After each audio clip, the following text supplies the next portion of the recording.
When you're living full time in an RV, breakdowns are inevitable, but losing your mind over them doesn't have to be. In our 5 years on the road, you name it, we've done it. Broken axles, flat tires, cracked frames, and somehow we're still rolling. And here's how we've managed to stay sane in some high pressure situations.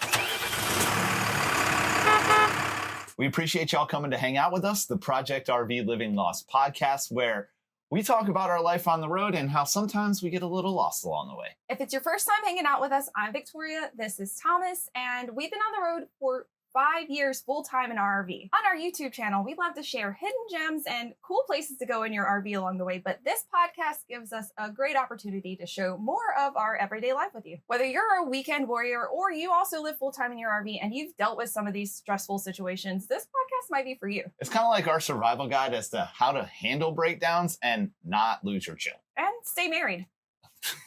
But first, a little bit about what we've been up to recently. Our latest trip was to a really cool spot that's got a lot of small town charm and lots of outdoor adventure, the Northern Gateway to Yosemite. Yeah, Groveland is known as the Northern Gateway to Yosemite, but we weren't even there to visit that, and there was plenty to do around there, including what might be our new favorite swimming hole. So if you haven't checked that episode out, make sure you check it out right now. And for those of you watching on YouTube, you might be able to see behind us a little bit. Looks a little different around here because we are in fact in a full-blown renovation right now. And if you've ever tried to do that while you live in your RV, you know that it is quite a process. Yeah, it's been quite a journey, and eventually we will be sharing this stuff with you, but since it is so slow, we'd like to put a little bit of it together first. I can't wait to show you all the finished product. As we mentioned, if you do a lot of RVing full-time or you're just a weekend warrior, there's a chance that you're probably going to run into some sort of RV breakdown or vehicle breakdown along the way. And kind of the reality is whether it's a big problem or a small problem, you're probably going to stress out in the moment, and it kind of feels like the apocalypse. They all feel like big problems in the moment because, it's your house behind you, and if you can't get it running, then you're kind of screwed. Yeah. In these stressful situations on the road, it is so easy to let your temper flare, to let emotions run high, but the most important thing is to remember that everything is fixable. But in the moment, it can be really hard. And I thought we might talk about one of our trips where it felt like literally everything went wrong at once. Yeah, we were making a cross-country trip from Victoria's travel contract in New Jersey. We drove down to Charlotte, North Carolina, and then traveled across the country to Parker, Arizona for her next contract, which is, if you put it in miles, a pretty long distance. That was probably our longest drive ever. Yeah, and it all started when we were about an hour out of New Jersey, and we noticed that we were about to blow a tire. Yes. We pulled over to gas up, and we were checking the air pressure and noticed this enormous bulge coming out of the sidewall of one of the RV tires. Yeah, and if you don't know, that is a very bad sign. Your tires are supposed to be, not smooth, but are supposed to have a little bubble on the sidewall. Yeah, it looked like it had a little tumor. Yeah. But so obviously we immediately pulled to the side, got that switched out. Yes, we thought that we were in the clear. We thought, oh my gosh, we called it early, we fixed it, and we were going to be good. Right, but the story continues. So then we make it down to Charlotte on our spare tire. We probably should have handled this a little differently because it was probably on there for 3.5, 4 years. Yeah, it had been living on the back of the RV where the spares go. Exposed to the elements, including the Arizona sun. Yes, so that was our first mistake. And so we leave Charlotte and we're headed across the country. And I think we were somewhere in West Texas, driving down the road. Victoria's actually driving, and she goes, "Oh my God."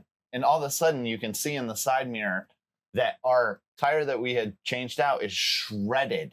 And just like hitting the wheel well and the sidewall. And so we immediately pull over. Yeah, and I don't know, I'm sorry to cut in, but if you're much of a road tripper, you might know that West Texas is known for being pretty deserted. Yeah. So it's one of the worst places to be shredding a tire or breaking down on the side of the road in general. Yeah, and of course we're like, what are we going to do? We've already used our spare. There was a little bit of panic there, but you take a breath, you look at what's around, you try and find a tire shop that would be available. Fortunately for us, there was one like 2 miles away at this like random exit. It was like little podunk tire shop, but they had 2 RV-sized tires that were going to work for us. Well, tell them how we went there. We had to drop our RV on the side of the road because we weren't going anywhere with that thing. So it's just sitting there on the side of the highway. Right, hoping for the exactly. best. Yeah, so we ended up getting two, one to replace the spare and then obviously to fix the tire that had blown. And that wasn't the end of that trip,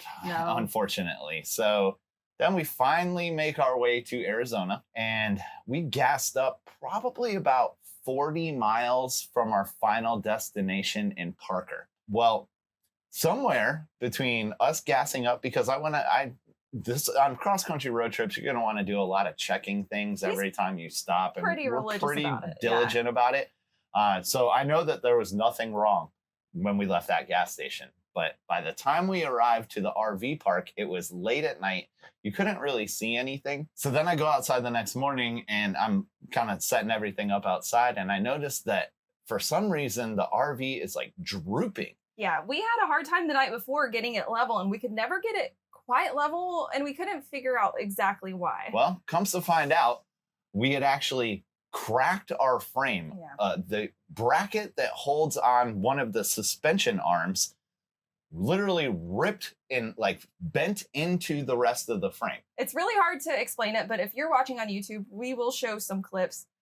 Just know that it is not safe to drive in an RV like that. And we were stuck. Yeah. And, and it makes you wonder, how long was I driving like that? And thank God nothing like really serious happened because it easily could have, because that if it had broke a different way and didn't set up against the frame where it was kind of stable, who knows what would have happened. It could have actually damaged the bottom of our RV.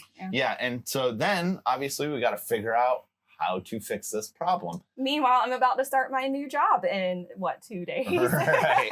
We call insurance, an adjuster comes out, looks it over, and we had done a lot of research and people are like, there's no way they're going to cover that because unless like you can point to it being like road damage or whatever, if you own an RV, especially if you're in it full time, these warranties and insurance things don't always work out in your favor. Can anybody actually tell me what it does cover? Because I would like to know. Just feel like we've been paying RV insurance for 5 years and it's never gotten used. I mean, you'll hear how many things we've broken and not a single one of these, except maybe one thing has ever been covered by warranty or insurance. Yeah. So that obviously left us with paying out of pocket, and that left us with, all right, well, how are we going to get this fixed? How can we even get it to somewhere to get it fixed? And after a bit of research and looking into the people in the Parker, Arizona, Lake Havasu area, we actually brought in a mobile welder. It was one of those situations where he shows up to the RV park and he takes one look at it and he was like, whew, you really did a number on this one. I think he kind of asked himself inside, how am I going to get this done? But thankfully, after about 6 or 7 hours of hard work, he was able to reattach by welding the bracket into place. Yeah, I wasn't there, but apparently it took a lot of tugging and wrenching things down. And a lot of like, do you want me to help pull on this? Like, can I hold this for you? I think he earned his money that day. Yeah, he surely did. He also, for peace of mind, went ahead and reinforced the other bracket spots by, welding another plate on there. So he left it better than it started. Yeah, and we've since then had no issues, and we do a lot of double checking to make sure there's no cracks in the frame. And I know we made that situation sound short, but this actually took probably a couple of weeks where we were stranded and we couldn't go anywhere where we wanted to. So no adventures for us during that time period. Just have to deal with it. Yeah, a little bit of patience. Through that whole road trip disaster, I think we learned a couple of things, including make sure that you check your RV spare tire. Like when you're on a road trip, you don't always think of checking the spare, but if something goes wrong, you may be driving a little bit longer distance on it than you might think. And it's important to know that it's there and it's working. Yeah, we definitely dropped the ball on that whole situation. If you are going to put a spare on your RV, keep it on for as little time as possible and just get a brand new tire, because it's not, again, if it's sitting out in the elements, the safest thing to roll around for thousands of miles on. Or even better, some people say to actually rotate your spare with the other tires so that it gets even wear. Oh, that's smart. And then when it comes to the cracked frame, I think just what you need to keep in mind is like, how heavy am I? What rough roads am I going down? I think a combination of the two is we might have been a little overweight at the time because it was a full cross-country trip and we had all of our stuff in there. Plus, the roads in Arizona sometimes are not the friendliest to Through your that RV. entire road trip. Yeah, we had a couple of those bouncy moments, and every time you bounce, it's putting extra stress on your entire frame. Now, one of the things that may have actually prevented us from having a cracked frame was having a better suspension. And that's actually another issue that we have run into over the course of these years. We were on our way back from, I don't even remember where we were in Washington, but back to Moses Lake, and we were 20 miles from our RV park. Another situation where we're about to run out of gas. We went to gas up, and I look at the RV as we're sitting there at the gas station, and it's sitting funny. Yeah, it looked almost exactly like when our entire frame broke, and that's kind of what we thought was wrong this time as well, but it was actually different. One of the suspension arms snapped, and it went straight up again into the frame. And I will say, we may have not should have done this, but we were so close to home that we drove about 25 miles an hour in the right lane the rest of the way back to the RV park because she had to work the next morning and we needed to get this figured out. We couldn't just leave our RV at the gas station. We did try to have like a mobile repair type thing. And they're like, yeah, we'll get to you on Monday. That was like 4 days from then. Yeah. We needed somewhere to actually live and stay. So. Right. So that was not going to work. So don't do that, but hazards on very slowly. Yeah, I mean, we obviously took our time and we may have annoyed some people on the highway, but we did get back to the RV park safe. This is another situation where sometimes you look at these problems and you're like, man, I could probably fix that myself. Yeah. You might call me cheap or frugal or whatever, but she's just a boss because she's so DIY about everything. If I think I can fix something, with some manpower and the YouTube University, then I don't want to pay somebody for it. Well, we actually did end up ordering a brand new suspension, a beefed up suspension. Even better. And all the components that go along with that. Well, of course,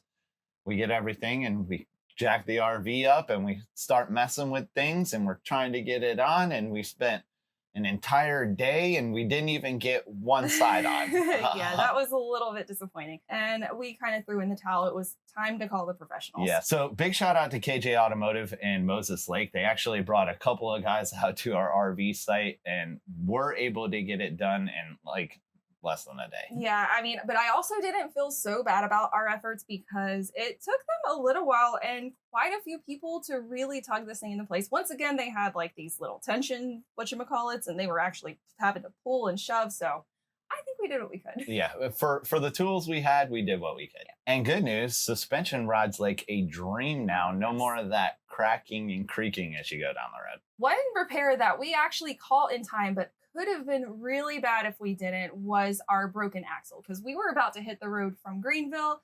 We did our normal checks. He's really diligent about it, and he spotted it. I was walking with the travel trailer to throw out trash before we pulled out of the RV park, and I could just see that it was riding really funny. And just so happened that there was a handyman on the grounds of the RV park at the time helping out the owner. And he walked over and he was like, yeah, man, that's a broken axle. Yeah, and he's like, you're not going anywhere. So weekend canceled. So for 3 weeks, we went nowhere. Yes. Luckily, he was able to help us out a little later down the road because we went ahead and ordered a brand new axle from Lippert, and we were able to get that installed, and he did that pretty quick. Yeah, thankfully we were able to work that out ourselves. A lot of times you might have had to take it into a shop, and they would have held onto our home for a long time, which is not an option for us. So thankfully we were able to get a new axle delivered to the RV park and get it fixed there. And it's another one of those situations where you're like completely bummed that your plans that you have marked out on your calendar, because we do a lot of traveling, are, gone until you can figure out the solution. But we fit in our trips where we can with my time off. So it's pretty disappointing. Yeah. And you just got to take a breath and be like, hey, what are we going to do? Yeah. We spent a lot of time at the local river. Yeah.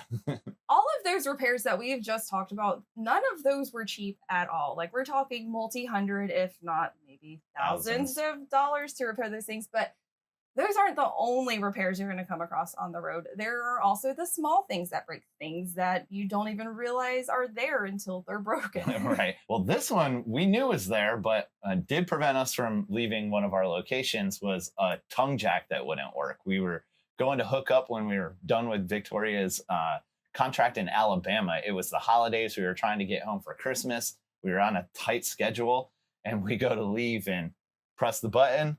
Nothing. It wouldn't move, and there's no way to get your RV onto your truck without the jack working. And I'm not gonna lie, that's one of those times where I feel like at least I let my emotions get a hold of me, and that was really tough because we were on our way home to see our families for the holiday, and of course, we really wanted to make it. Yeah, and this is one of these things that we were able to fix and manage ourselves. But YouTube is the ultimate resource if you're trying to figure these things out. It saved us many times. We were able to manually jack up the RV. If you pop off the cap and you get a wrench in there, you can get it up and down. So that's how we ended up getting back to Charlotte. Yeah. And then we kind of got the parts that we needed and were able to fix the motor ourselves. Yeah, I gotta say that the reason why I felt so helpless in that situation is because where we were at this small RV park in the middle of nowhere, Alabama, and we barely had any service to look anything up, let alone YouTube. And we had a hard time finding any repairmen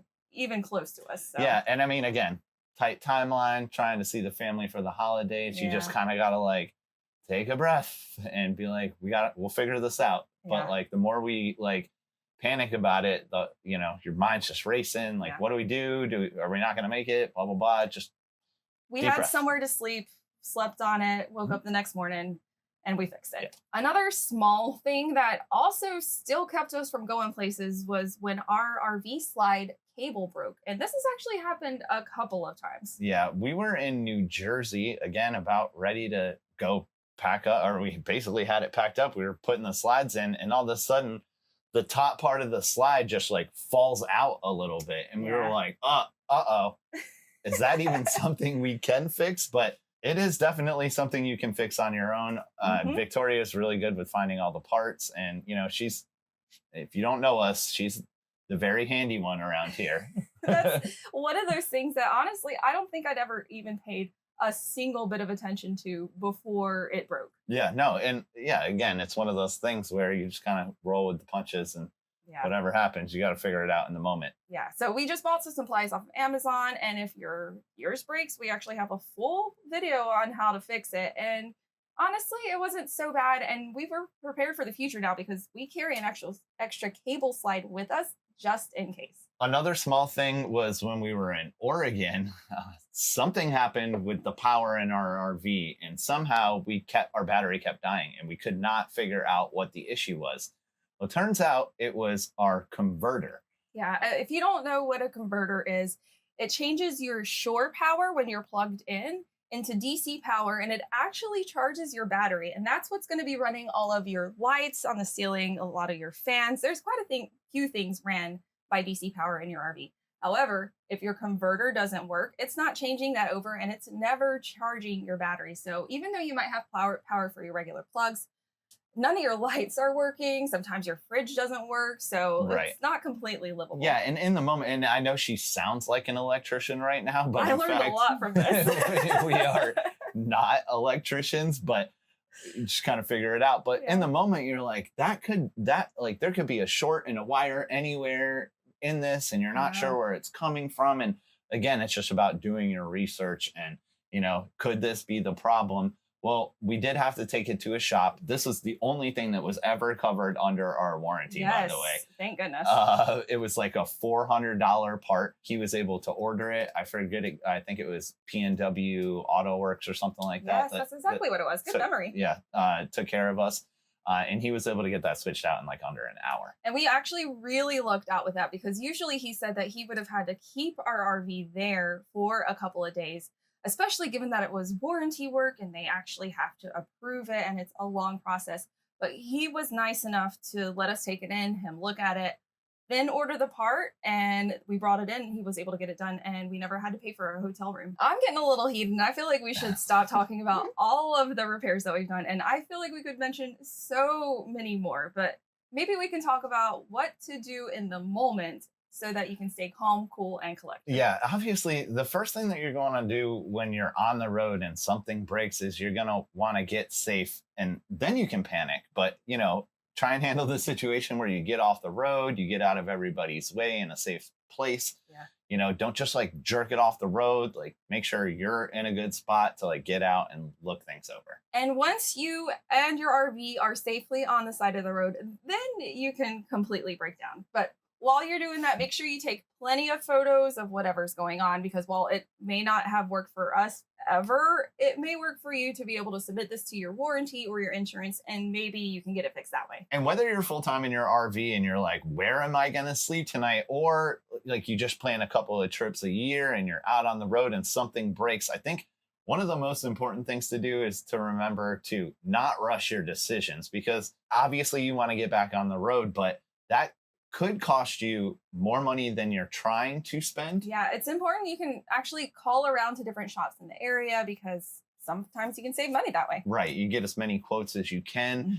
You can check Facebook pages, look for mobile technicians, which is obviously something that we've done before. Yeah. Also, like you want to make sure that the work that's getting done, you know, it's your safety. So you want to make sure that it's somebody reputable. Absolutely. And like not just like the quickest fix. So you really got to think about that as you're panicking in the moment, and how do I get back on the road? I mean, I got to say that like in certain situations, you may not have that luxury, and you know, that might be the case, but when you can, definitely take your time. Yeah, I think safety is more important than losing 2 days of your trip. While you can't avoid all of these situations, another good thing to do is try to be prepared as much as you can. So for us, that means we have a couple of bottle jacks that can help lift up our RV whenever something breaks down on the side of the road. We also have jack stands for safety, because last thing you want is a couple $1,000-pound RV falling on you. Yeah, we've got a torque wrench for both your tow vehicle and for the RV tires to make sure that your lug nuts are torqued properly. And of course, there's plenty of other tools that we have gathered along the way as things break. But one of the biggest things that you can do to avoid a blowout, which can definitely cause some problems on the road, is making sure that you have either some sort of TPMS system where it monitors your tires and makes sure that they're properly inflated. That can be a little pricey. Or you can also keep an air compressor, which we actually kept in our RV for a while, but its weight to usefulness ratio just wasn't there for us. So now what we do is we just carry a gauge around with us. And every time we are going on a trip, even sometimes when we just stop at a gas station during a trip, we can check all of our tires, make sure that they're at good pressure. And while you're there, look along the wall edge and make sure it's not growing a tumor. Another thing you may want to look into is some sort of roadside assistance program. Now, it hasn't necessarily worked for us over the years, but we have had AAA and Good Sam. Yeah, unfortunately, I don't exactly remember what it was, but we got AAA and we were deserted in Arizona. Yeah, I think we were somewhere near the Hoover Dam, but we were out of their range for them to like come service us. Yeah, we were actually just in the middle of nowhere. So in that case, it did not work for us. And what the problem was then was just a dead battery, which is something that they should be able to fix. Yeah, but these types of things can give you a peace of mind. And while our situation didn't work out so well for us, it might work for you. This is the don't lose your chill part of the podcast. You know, there are ways to keep yourself sane in these stressful situations. I think first things first is kind of expect the unexpected. With this lifestyle, there are going to be things that happen to you. And, you know, sometimes you got to look at your partner, or maybe you're solo on the road, but a lot of times you're with your partner and something bad happens, and maybe inject a little humor into the situation, because that sounds just like him. He's always rainbows and butterflies. Yeah, you know, I try and keep it light. She's a little bit more apocalyptic. That's just our relationship. But then, you know, when it's all said and done and you look back at like how stressed you were and everything's fixed and the problem's over, it's a little laughable, like the type of conflict moments that you end up having in those situations. So just deep breaths and stay calm. And while you're not going to be able to avoid all of these stressful situations, another way to plan for it is to actually build in a little bit extra time in your travel plans if possible, because something is always going to go wrong. But then there's those situations where you just got to know that enough is enough. You've got to tap out and try to find a hotel room, eat some pizza, and try again tomorrow. Yeah, decompress and you'll get back to the situation. If all of these stories have made you scared to start on your own RV journey, because honestly, it is a lot of work, please don't let us deter you, because everything is fixable. We've just learned it takes some time, some elbow grease, and probably some money. And with that time spent and money spent, quite frankly, the truth is that 5 years down the road, we're still here to tell the tale. But I would be interested in hearing some of you guys' stories, because I'm sure you have some crazy ones. So please leave them in the comments below. And not only do we want to hear your RV horror stories, but we are going to leave a link in the description below to our Amazon storefront, which is where we have a lot of the gear that we've used that at least leaves us believing that we're as prepared as we possibly can be when we break down. Including a lot of the stuff that we've mentioned in this episode. If you found anything in this episode helpful, or you just came along to laugh at our pain, make sure you hit that subscribe button so you can see more, and also follow along with our day-to-day adventures on all of our social media platforms at Project RV Living Lost. Yeah, I mean, we've got 2 more months of California adventures coming your way, so check it out on YouTube. And until next time, y'all keep on exploring and stay lost. Bye.